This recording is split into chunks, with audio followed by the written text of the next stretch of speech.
Good morning students, आपका स्वागत है हमारे यूट्यूब चैनल प्रजापति परिवार में। जिन लोगों ने हमारे यूट्यूब चैनल को सब्सक्राइब नहीं किया है वो चैनल को सब्सक्राइब करें और बेल आइकन को दबाएं ताकि हम जो भी वीडियो अपलोड करें उसका नोटिफिकेशन आपको समय समय पर मिलता रहे। आज के क्लास में हम लोग दो चर वाला रैखिक समीकरण युग्म को डिस्कस करने वाले हैं।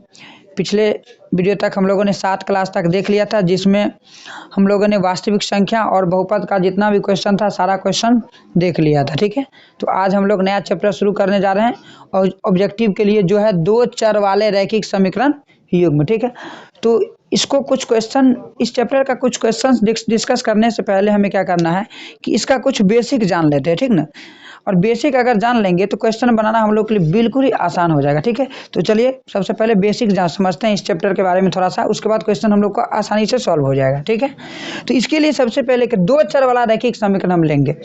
जैसे ले लिए a1x plus b1y plus c1 बराबर 0।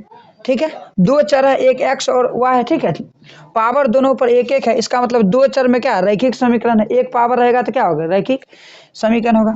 ठीक है, और एक ले लेते हैं हम लोग a2x plus b2y plus c2 बराबर क्या हो जाएगा 0।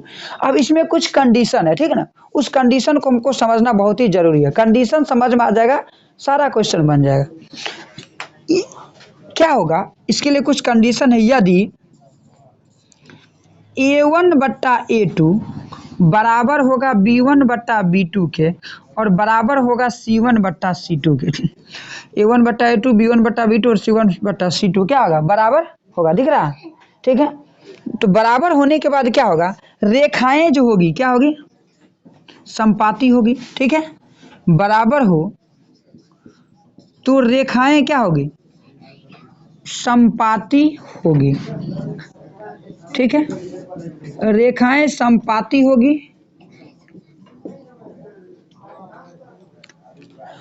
अपरिमित रूप से अनेक हल होगा, अपरिमित रूप से अनेक हल होगा।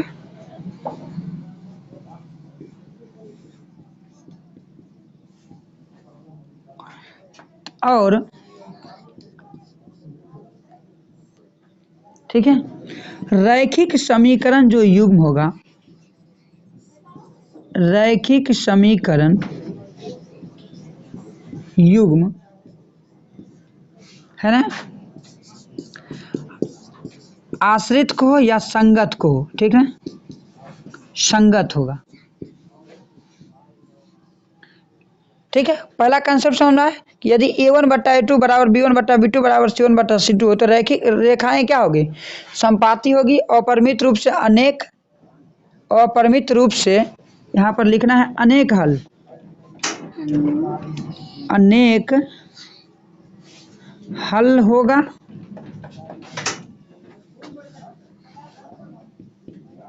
ठीक है, और रैखिक समीकरण युग्म क्या होगा, आश्रित यानी क्या होगा, संगत होगा। क्लियर, यहाँ तक सबको समझ में आ रहा है कि नहीं? ठीक है, पहला पॉइंट। दूसरा पॉइंट क्या होगा कि यदि a1 बट्टा a2 बराबर नहीं होगा b1 बट्टा b2 के, ठीक ना, तो रेखाएं क्या होगी, प्रतिच्छेदी होगी। हो यदि इतना बट्टा इतना, यदि a1 बट्टा 2 बराबर नहीं है b1 बट्टा b2 को, तो रेखाएं क्या होगी, प्रतिच्छेदी होगी। रेखाएं क्या होगी, रेखाएं प्रतिच्छेदी होगी। ठीक है, यदि a1 बट्टा 2 बराबर नहीं होगा b1 बट्टा b2 के, ठीक है, तो रेखाएं क्या होगी, प्रतिच्छेदी होगी। ठीक है, ठीक है, होगी। इसका अद्वितीय हल होगा। इसका कौन सा हल होगा, अद्वितीय हल होगा। कंसेप्ट को समझना है। ठीक है, और रैखिक समीकरण युग्म, रैखिक समीकरण युग्म अविरोधी, अविरोधी। अगर ऑप्शन में अविरोधी नहीं है तो संगत होगा तो संगत डालेंगे। ठीक ना, समझ में आ रही बात। ऑप्शन में अगर अविरोधी नहीं होगा तो संगत होगा तो क्या मानेंगे, संगत मानेंगे। ठीक ना, तो रैखिक समीकरण युग्म अविरोधी यानी संगत होगा। क्लियर, समझ में आ रही बात। यहाँ तक कोई दिक्कत? ठीक है, तीसरा पॉइंट आ रहा है, बस इतना ही, तीनों को पॉइंट हमको समझना है, सारा क्वेश्चन हम लोग को बन जाएगा। ठीक है, तीसरा है यदि A1 बट्टा A2 बराबर है किसके? B1 बट्टा B2 के। ठीक ना, समझ में आ रहा है ना? A1 बट्टा A2 क्या होगा? बराबर किसके होगा? B1 बट्टा B2 के क्या हो जाएगा? बराबर हो जाएगा। लेकिन क्या होगा? C1 बट्टा C2 की अगर हम बात करें उसके बराबर नहीं होगा। ठीक ना, तो बराबर नहीं है किसके? C1 बट्टा C2 के हो तो क्या होगा? रेखाएं क्या होगी? रेखाएं क्या होगी? समांतर होगी। क्या होगी बाबू रे? रेखाएं समांतर होगी। और जब रेखाएं समांतर होगी, ठीक ना, तो कोई हल नहीं होगा। होगी? कोई हल नहीं होगा। कोई हल नहीं होगा। हल की अगर हम बात करें तो कोई हल नहीं होगा। और रैखिक समीकरण युग्म की बात करें, और रैखिक समीकरण युग्म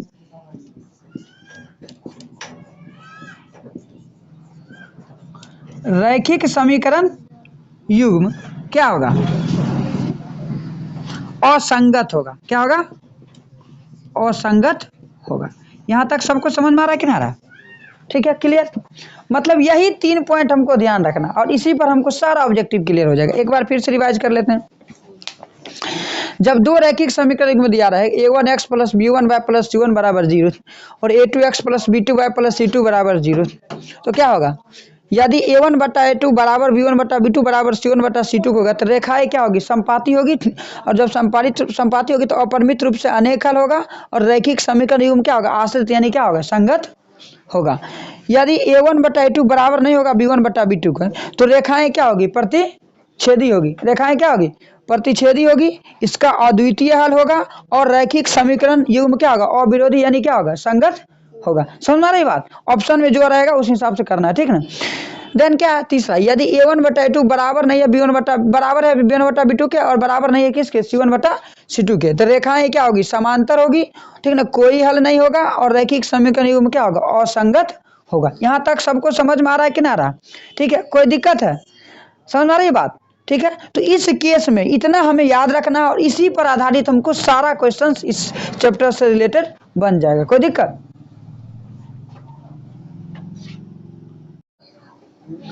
ठीक है, तो चलिए पहला क्वेश्चन डिस्कस करते हैं। पहला क्वेश्चन इस प्रकार दिया गया है कि के किस मान के लिए समीकरण दिया गया है 3x माइनस वाई बराबर माइनस 8 तथा 6x माइनस के वाई बराबर माइनस 16 संपाती रेखा है। ठीक है, प्रदर्शित करता है। तो संपाती के लिए क्या होता है? संपाती के लिए होता है A1 बट्टा A2 बराबर B1 बट्टा B2 बराबर C1 बट्टा C2। अभी तुरंत देखें। ठीक है, तो अगर हम इसको सॉल्व करने का प्रयास करें तो हमको दिया गया है क्या? 3x माइनस वाई बराबर दिया गया माइनस 8। तो इसको इधर अगर लिखेंगे तो 3x माइनस वाई, इधर माइनस आ गया तो प्लस 8 बराबर 0 हो जाएगा। ठीक है, कि यहाँ पर हमको A1 का मान आ गया कितना? A1 आ गया 3, B1 आ गया कितना? y का गुणांक -1, और C1 कितना आ जाएगा? 8। ठीक है, क्लियर? उसके बाद समीकरण दिया गया 6x माइनस के वाई बराबर दिया गया -16।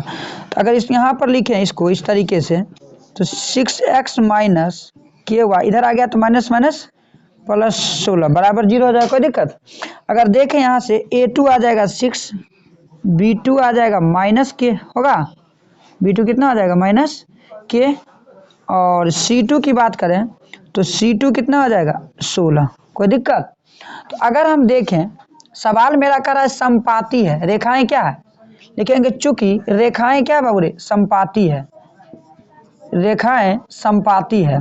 तो जब रेखाएं संपाती है तो इसके लिए क्या कंडीशन होता है? पिछले कुछ देर पहले देखें तो क्या होगा कि A1 बट्टा A2 बराबर होगा B1 बट्टा B2 के, और बराबर होगा C1 बट्टा C2 के। ठीक है, तो अगर हम बात करें, ठीक है, इसकी, तो A1 का मान गाइज कितना आया है? 3 आया है। A2 का मान कितना आया है? 6 आया है। इज इक्वल टू B1 का मान कितना आया? -1। और B2 का मान कितना आया है? -k। ठीक है, C1 का मान कितना आया है? 8। और C2 का मान कितना है 16। ठीक है, तो अगर देखा जाए तो माइनस से तो माइनस कट गया। ठीक है, तो 3/6 को अगर हम 1/k के बराबर करते हैं तो 3 दूना कितना होगा 6, तो k बराबर आ जाएगा 2। या इसको भी अगर हम करेंगे 1/k बराबर 8/16, इसको भी करेंगे तो 8 एक आया 8 8 दूनी 16, तो k बराबर 2 का कितना आ गया 2, है ना। दोनों केस में आ गया, चाहे इसको कर ले और इसको कर ले, दोनों केस में मान बराबर आना चाहिए, है ना, तभी मेरा आंसर क्या होगा सेटिस्फाइड करेगा। समझ में आ रही बात, चाहे इन दोनों को बराबर करें या इन दोनों को बराबर करें। ठीक है, समझ में आ रही बात। ठीक है, तो कहने का मतलब क्या है, तो कौन ऑप्शन में करेक्ट आंसर हो जाएगा, ऑप्शन नंबर ए। ये लेटेस्ट क्वेश्चन है कि 2021 के एग्जाम में आया हुआ है। ठीक ना, इस क्वेश्चन तभी बनेगा इस टाइप का क्वेश्चन जब हम पीछे कुछ देर पहले जो अभी हम कंसेप्ट बताए हैं, ठीक ना, बेसिक, ठीक है, तो उस बेसिक को जानना बहुत ही जरूरी है। ठीक है, चलिए नेक्स्ट क्वेश्चन अगर हम देखें तो इसी टाइप का एक और क्वेश्चन है जो कि एग्जाम में आया हुआ क्वेश्चन है। इस टाइप का एक और हम कर लेते हैं। कह रहा है कि के को किस मान के लिए, के को किस मान के लिए, के को किस मान के लिए समीकरण, समीकरण दिख रहा है ना सर, समीकरण x + 2y बराबर दिया गया है 7 तथा 2x + ky, 2x + ky बराबर दिया गया है 14 संपाती होगा। क्या होगा, संपाती होगा। तो कहने का मतलब है फिर वही क्वेश्चन है, इसी टाइप का है ना, तो सिंपल है, डायरेक्ट थोड़ा सा करने का प्रयास करेंगे हम, क्योंकि ऑब्जेक्टिव है तो डायरेक्ट भी करेंगे तो बेहतर ही रहेगा। अब यहाँ पर x + 2y बराबर है कितना 7 दिया गया है, और 2x + ky बराबर दिया गया कितना 14 दिया गया। अब इसको समझेंगे। ठीक है, समझने के लिए क्या करेंगे कि यहाँ से तो हमको क्या करना है, लिख लेते हैं a1 बराबर कुछ नहीं है तो क्या लिखिए लेते हैं, x का गुणांक होगा 1, b1 का मान कितना हो जाएगा y का गुणांक 2। अगर c2 की बात करें, सॉरी c1 की, तो c1 क्या होगा, इस 7 इधर आ गया तो -7 हो जाएगा। क्लियर। अच्छा, इस समीकरण की बात करें इसमें तो a2 कितना हो जाएगा 2, b2 कितना हो जाएगा k, और c2 इधर कितना है 14 इधर आ गया तो -14 हो गया। कोई दिक्कत। फिर लिखेंगे चूंकि रेखाएं क्या रे बाबू, ध्यान रहे कि यह जो क्वेश्चन है 2012 के कंपार्टमेंटल एग्जाम में पूछा हुआ क्वेश्चन है। ठीक है, क्योंकि रेखाएं संपाती है। क्या है, जब रेखाएं संपाती होगी तो उस केस में क्या होता है, a1/a2 बराबर होता है b1/b2 के, और बराबर होता है c1/c2 के। कोई प्रॉब्लम, समझ में आ रहा है। ठीक है, तो इसके लिए हमको क्या करना है, k का मान निकालना है। ठीक है, तो a1 का मान आ गया 1, तो 1/2 बराबर आ जाएगा b1 कितना आ जाएगा 2/k, और यहाँ से क्या आ जाएगा -7/-14, तो यहाँ से आ जाएगा k बराबर कितना आ जाएगा, जब इन दोनों को बराबर करेंगे। ठीक है, यानी 1/2 अगर हम बराबर करेंगे 2/k को। ठीक है, तो k बराबर 2 दूना कितना आ गया 4, तो इसमें भी चेक करके देख लेंगे कि 2/k बराबर आ जाना चाहिए -7/-14, माइनस कट गया, 7 दूना कितना आ जाएगा 14, तो यहाँ से भी हमको निकल के आ गया k बराबर 2 दूना 4, तो दोनों केस में 4 है। ऑप्शन इसका कुछ इस प्रकार दिया हुआ था। ठीक है, ऑप्शन की अगर हम बात करें, ठीक है, तो ऑप्शन अगर हम यहाँ लिखें तो ए नंबर में यहाँ लिख देते हैं। ठीक है, ऑप्शन में इसका ए नंबर में दिया हुआ था 2, बी नंबर में दिया हुआ था -2, सी नंबर में दिया हुआ था 4, और डी नंबर में दिया गया था कोई नहीं। ठीक है, तो यहाँ से मेरा आंसर कौन चला गया, ऑप्शन नंबर के बराबर 4 आया, तो ऑप्शन नंबर क्या हो जाएगा सी आ गया। कोई दिक्कत। ठीक है, ठीक है, तो संपाती वाला 2 क्वेश्चन हो गया। इसी तरीके से जब भी संपाती रहेगा तो ऐसे सॉल्व करना है। समझ में आ रही बात। नेक्स्ट क्वेश्चन की अगर हम बात करें तो कुछ इस प्रकार दिया गया है, के किस मान के लिए, क्वेश्चन नंबर 3 होगा। कह रहा है के किस मान के लिए, किस मान के लिए, के किस मान के लिए, ठीक है, समीकरण निकाय का कोई हल नहीं होगा। निम्नलिखित निम्न समीकरण निकाय का कोई हल नहीं होगा। सिंपल है, कोई हल नहीं के लिए भी कंडीशन बताया गया है, कोई हल नहीं होगा। ठीक है, यह क्वेश्चन जो है 2012 के कंपार्टमेंटल एग्जाम में आया हुआ क्वेश्चन है। 2012 के कंपार्टमेंटल एग्जाम में आया हुआ क्वेश्चन। ऑप्शन इसका कुछ इस प्रकार दिया गया है 10, फिर दिया गया है 6, 3 और दिया गया है 1। ठीक है, तो इसको समझते हैं आसान तरीके से। कह रहा है क्या, कोई हल नहीं होगा। तो कोई हल नहीं होने के लिए क्या, पहले तो समीकरण को समझ लेते हैं। अच्छा, समीकरण इसमें नहीं लिख पाए, समीकरण लिख देते हैं। ठीक है, समीकरण कुछ इस प्रकार दिया गया है x + 2y - 1 = 0। ठीक है, उसके बाद दिया गया है 5x + ky + 7 = 0 दिया गया। ठीक है, ऑप्शन कुछ इस प्रकार दिया गया है। ऑप्शन दिया गया ए का मान 10, ए में दिया गया 10, बी में दिया है 6, सी में दिया गया है 3 और डी में दिया गया है 1। ठीक है, तो अब इस क्वेश्चन को सॉल्व करते हैं। ठीक है, तो कहने का मतलब है कि कोई हल नहीं है। तो कोई हल नहीं होने के लिए क्या कंडीशन बताए थे कि a1/a2 बराबर होगा b1/b2 के और बराबर नहीं होगा किसके, c1/c2 के। सिंपल चीज है। तो सबसे पहला नंबर हम इसको बात करते हैं, हम इसको ठीक है देखेंगे। तो ये x का गुणांक कुछ नहीं है तो क्या 1 है, इसका मतलब a1 का तो मान आ गया 1। b1 की बात करें, y का गुणांक क्या 2 है, और c1 की बात क्या करें -1। कोई दिक्कत। चलिए इसकी बात करते हैं। a2 कितना आ जाएगा, x का गुणांक 5, b2 कितना आ गया, y का गुणांक k, और c2 कितना आ गया कुछ 7। क्लियर। लिखेंगे चूंकि कोई हल नहीं है, सवाल में क्या कर रहा है, कोई हल नहीं है। तो जब कोई हल नहीं है तो इसके लिए क्या कंडीशन होता है, a1/a2 बराबर होगा b1/b2 के और बराबर नहीं होगा बाबू c1/c2। समझ में आ रही बात। ठीक है, तो अगर देखा जाए,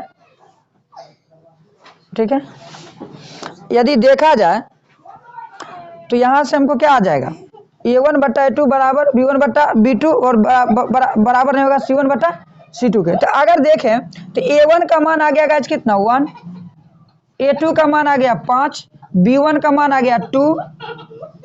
तो ठीक है, अब यहाँ c1 की बात करें तो c1 का मान गाइस दिया गया है -1 और c2 का मान दिया गया 7। ठीक है, तो हमको निकालना है k का मान। तो इन दोनों को क्या करेंगे, बराबर करेंगे। ठीक है, समझ में आ रही बात। ठीक है, ये बराबर नहीं होगा इसके।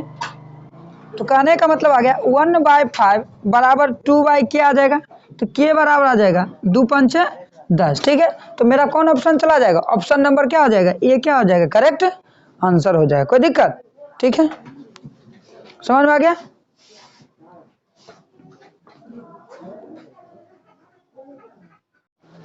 ठीक है, चौथा क्वेश्चन करा है कि यदि 2 चर वाले रैखिक समीकरणों के आलेख प्रतिच्छेदी होगा। ठीक है, तो प्रतिच्छेदी होगा तो हलों की संख्या क्या है। ठीक है, तो बताया गया था, क्या बताए थे, शुरुआत में ही बताए थे कि जब भी रेखाएं क्या होगी, प्रतिच्छेदी होगी। ठीक ना, इसका मतलब क्या होगा, प्रतिच्छेदी करने का मतलब क्या है कि एक बिंदु पर कहीं ना कहीं क्या कर रहा है, कट कर रहा है ना, दिख रहा है। तो एक बिंदु पर कहीं ना कहीं कट करने का मतलब क्या हुआ, एक ही हल होगा इसका। प्रतिच्छेदी होने का मतलब क्या होगा, 2 रेखाएं एक बिंदु पर कट करेगी तो कौन सा हल होगा, कितना हल होगा, केवल एक ही हल होगा। क्लियर, सिंपल क्वेश्चन था, इसमें ज्यादा कुछ है नहीं। तो इसमें तो कोई सोचने समझने वाली बात ही नहीं है, डायरेक्ट इसको ध्यान में रखना है। ठीक ना, प्रतिच्छेदी होगी तो कितना होगा, एक बिंदु पर कट करेगा और क्या होगा, एक ही हल होगा। क्वेश्चन नंबर 5 का रहा है कि दो चर दिया गया है। ठीक है, 2 चर, एक x है और दूसरा क्या y में रैखिक समीकरण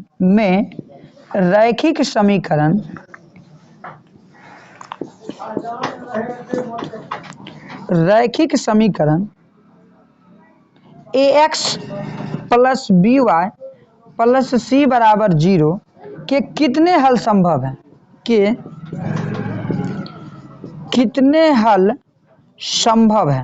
कितने हल संभव है। अगर इसकी बात करें, ऑप्शन कुछ इस तरीके से दिया गया है, दे दिया गया है 1, 2, अनगिनत, अनगिनत और कोई नहीं। तो अगर हम इसकी बात करें तो ये क्या है, ये कोई रैखिक समीकरण युग्म रैखिक समीकरण है, सिंगल समीकरण है ना, समझ आ रही बात। तो जब भी सिंगल समीकरण रहे, केवल एक ही समीकरण रहे, तो उस समीकरण में जैसे मान लेते हैं हम दिए 2x + 3y बराबर +5 बराबर 0, तो यहाँ पर हम क्या लिखें, x का अलग अलग मान लेंगे तो y का अलग अलग मान आएगा कि नहीं आएगा, आएगा कि नहीं आएगा। ठीक है, तो अलग अलग मान x के अलग अलग मान के लिए y का अलग अलग मान आएगा, या y का मान अलग अलग लेंगे तो क्या आएगा, x का अलग अलग मान आएगा। समझ में आ रही बात। जब भी सिंगल समीकरण रैखिक समीकरण रहे तो उसमें कितना हल होगा, अनंत हल होगा, मतलब अनगिनत हल होगा। ठीक है, यह क्वेश्चन 2020 के एनुअल एग्जाम में आया हुआ क्वेश्चन है ना, 2020 के एनुअल एग्जाम में आया हुआ क्वेश्चन है। ठीक है, समझ में आ रही बात, क्योंकि क्या है, रैखिक समीकरण है, एक ही समीकरण है। जब एक ही समीकरण होगा, ठीक है ना, तो x का अलग अलग मान रखने पर y का क्या आएगा, अलग अलग मान आएगा, है ना। इसका मतलब क्या होगा, अपरिमित रूप से अनेक हल होगा, यानी अनगिनत हल होगा। क्लियर। अगर हम बात करें नेक्स्ट क्वेश्चन की, तो 2021 में ही आया हुआ क्वेश्चन है, 6 नंबर क्वेश्चन है। करा रैखिक बहुपद के शून्यकों की संख्या होती है। ठीक है, बहुपद में भी हम इस क्वेश्चन को करवाए थे, रैखिक बहुपद में भी क्वेश्चन करवाए थे। शून्यकों की संख्या होती है, शून्यकों की संख्या होती है। ठीक है, बहुपद में करवाया गया था क्वेश्चन। ठीक है, तो अगर हम बात करें रैखिक बहुपद की, ये 2021 के एग्जाम में आया हुआ क्वेश्चन है। ठीक है, ऑप्शन कुछ इस प्रकार दिया गया है, 2 दिया गया है, 1 दिया गया है, 3 दिया गया है और 0 दिया गया। तो रैखिक बहुपद, इसका मतलब क्या, यहाँ जो बहुपद दिया गया है, जैसे मान लेते हैं 2x + 3 बराबर 0 है ना, तो x के पावर 1 है, एक चर वाला रैखिक समीकरण है ना, समझ रहे। तो एक चर वाला रैखिक समीकरण है, तो x के पावर 1 है, इसका मतलब क्या हुआ, जितना घात होगा उतना ही नहीं क्या होगा, इसका शून्य होगा। ठीक है, तो x के पावर 1 का मतलब क्या हुआ, रैखिक, x के पावर 1 का मतलब क्या हुआ, रैखिक। ठीक है, और जब रैखिक रहेगा, ठीक ना, तो शून्य कितना हो जाएगा, 1 हो जाएगा। समझ रहे बात, 2 घात रहेगा तो 2 होगा। ये बहुपद में भी क्वेश्चन करवाया गया था। ठीक है, इसमें भी मिल गया तो करवा दिए।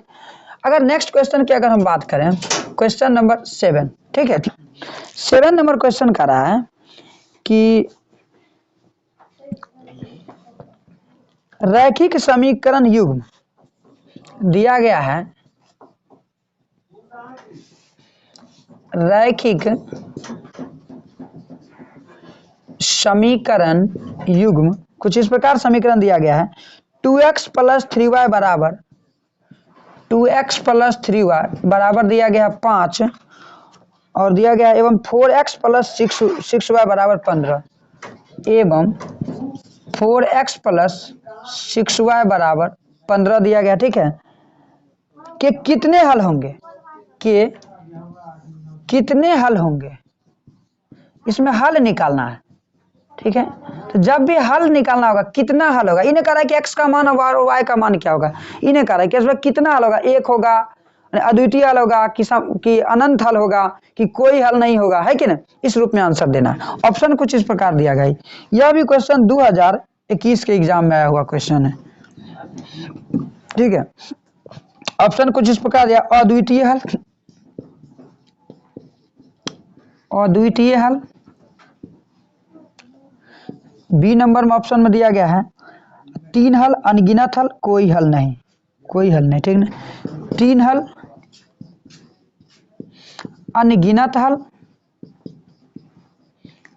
अनगिनत हल, और डी नंबर में दिया गया कोई हल नहीं, कोई हल नहीं। ठीक है, शुरुआत में ही हम इसका कॉन्सेप्ट बताए थे। ठीक है, जब भी हल निकालने वाली बात होगा, ठीक है ना, तो इसके लिए हम लोग क्या करते हैं, A1 B1 C1 और A2 B2 C2 को क्या करते हैं, कंपेयर करते हैं।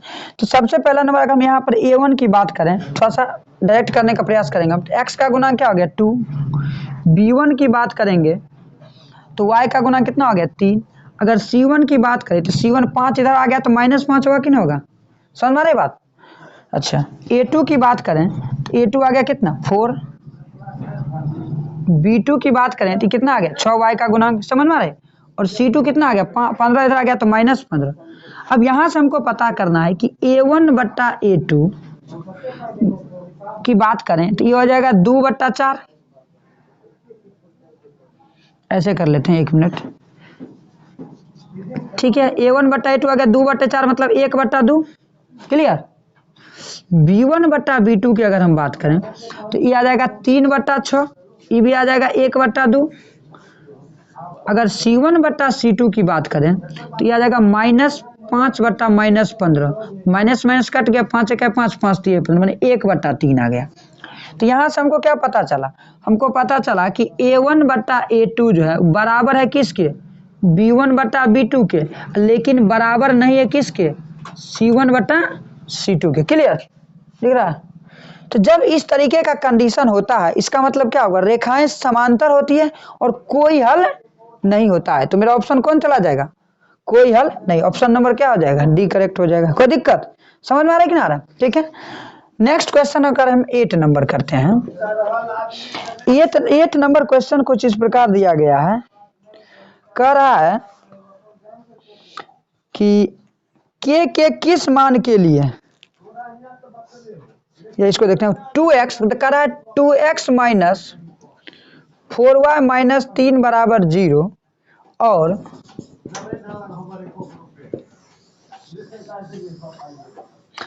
और दिया गया है x माइनस 2y प्लस 5 बराबर 0, ठीक है। कैसे समीकरण निकाय होंगे, ये कह रहा है कैसे समीकरण निकाय होंगे, माने 21 प्रकार का समीकरण है, ठीक है। ऑप्शन कुछ इस प्रकार दिया गया है, ऑप्शन दिया गया है बाबू अविरोधी, अविरोधी, अविरोधी के बारे में भी बता दिए हम कब अविरोधी होगा। उसके बाद दिया गया विरोधी, विरोधी, विरोधी क्या होता है ये भी समझा देते हैं। आश्रित और सभी गलत, आश्रित, आश्रित और कोई नहीं। पहले इसको समझ लेते हैं, हमें A1 बाई A2 पहले देख लेते हैं। A1 कितना दिया गया उसको समझते हैं, x का गुणांक 2, A1 तो हो गया 2। B1 की बात कर लेते हैं, y का गुणांक कितना -4, और C1 की बात कर लेते हैं तो हो जाएगा -3। A2 क्या हो जाएगा, A2 हो जाएगा x का गुणांक 1, B2 कितना हो जाएगा y का गुणांक -2, और C2 कितना हो जाएगा कांस्टेंट टर्म 5, ठीक है। तो कहने का मतलब यहाँ पर क्या हो गया कि हमें कंपेयर करना है A1 बट्टा A2 कितना हो जाएगा गाइज, A1 2 हो जाएगा और A2 कितना हो जाएगा 1, 2/1 मतलब 2। B1 बट्टा B2 की बात करें तो -4 बट्टा -2, ये भी आ जाएगा 2। और C1 बट्टा C2 की अगर हम बात करें तो ये आ जाएगा -3 बट्टा 5। यानी यहाँ से क्लियर हो गया कि A1 बट्टा A2 जो है B1 बट्टा B2 के बराबर तो है, लेकिन C1 बट्टा C2 के बराबर नहीं। अब इस पर थोड़ा सा विश्लेषण करते हैं। यह जब इस तरीके का कंडीशन जब आता है तो सबसे पहला नंबर तो कोई हल नहीं होता है, कोई हल नहीं होता है, ठीक ना। अविरोधी कब होता है, अविरोधी बताए थे जब रेखाएं प्रतिच्छेदी होगी, रेखाएं क्या होगी प्रतिच्छेदी होगी तब अविरोधी होगा। रेखाएं तो प्रतिच्छेदी नहीं, रेखाएं क्या है समांतर हैं, तो ये तो ऑप्शन होगा नहीं। आश्रित कब होता है, जब तीनों बराबर होता है, यह संगत है ना, जब तीनों क्या होता है बराबर होता है, क्लियर। तो यहाँ पर क्या आ जाएगा, इस कंडीशन में आंसर क्या चला जाएगा, विरोधी करेक्ट आंसर हो जाएगा। कोई दिक्कत समझ में आ रही बात, ठीक है। तो यह था तुम्हारा क्या नंबर क्वेश्चन 8 नंबर। अगर 9 नंबर क्वेश्चन की बात करें तो 9 नंबर कुछ इस प्रकार से दिया गया है, देख लेते हैं इसको।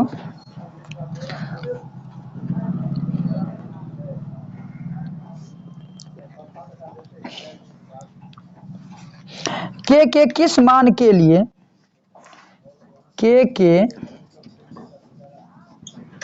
किस मान के लिए के किस मान के लिए समीकरण निकाय का एक अद्वितीय हल होगा। समीकरण निकाय का एक अद्वितीय हल होगा। अद्वितीय हल होगा। ठीक है, यह क्वेश्चन जो है इसका ऑप्शन कुछ इस प्रकार दिया गया है। ठीक है, पहले समीकरण लिख लेते हैं कि के एक्स माइनस वाई बराबर 2 और दूसरा समीकरण दिया गया है 6x माइनस 2y बराबर 3। सबसे पहला नंबर अगर हम इसको ऑप्शन की अगर हम बात करें तो ऑप्शन जो दिया गया है ये दिया गया है के बराबर 3, के बराबर नहीं होगा 3 के। सी ऑप्शन दिया गया है के बराबर नहीं होगा 0 और डी होगा के बराबर 0। ठीक है, चलिए इसको हम सॉल्व करते हैं। कह रहा है गाइज कि समीकरण निकाय का एक अद्वितीय हल होगा। ठीक है, तो अद्वितीय हल के लिए क्या कंडीशन होता है? ठीक है, अद्वितीय हल के लिए होता है a1 बट्टा a2 बराबर नहीं होगा किसके, b1 बट्टा b2 के। यही ना होता है अद्वितीय हल के लिए कंडीशन, है ना। जब भी अद्वितीय हल कहेगा तो a1 बट्टा a2 बराबर नहीं होगा किसके, b1 बट्टा b2 के। ठीक है, समझ आ रही बात। तो a1 की बात अगर हम करें यहाँ पर लिख देते हैं अद्वितीय हल के लिए, अद्वितीय हल के लिए इस शर्त होता है। ठीक है, तो गाइज अगर देखें तो a1 का मान कितना आ गया, a1 जो होगा x का गुणांक होगा यानी k आ गया, और a2 क्या आ जाएगा, यहाँ x का गुणांक हो जाएगा 6 आ जाएगा। बराबर नहीं होगा b1 कितना आ जाएगा, y का गुणांक -1 और b2 कितना आ जाएगा, यहाँ y का गुणांक -2। अभी माइनस माइनस कट गया, 2 तिया कितना आ जाएगा 6, यानी k जो है वो बराबर नहीं होगा किसके, 3 के। तो ऑप्शन कौन चला जाएगा, option number B correct answer हो जाएगा। कोई दिक्कत समझ में आ रही है? ठीक है, तो इस तरीके से इस टाइप का क्वेश्चन जब भी आएगा तो ऐसे आराम से सॉल्व कर लेंगे, कोई दिक्कत नहीं। यदि हमारा वीडियो अच्छा लगे तो चैनल को सब्सक्राइब करें, लाइक करें, कमेंट करें और दोस्तों में शेयर करें। Thanks for watching the video.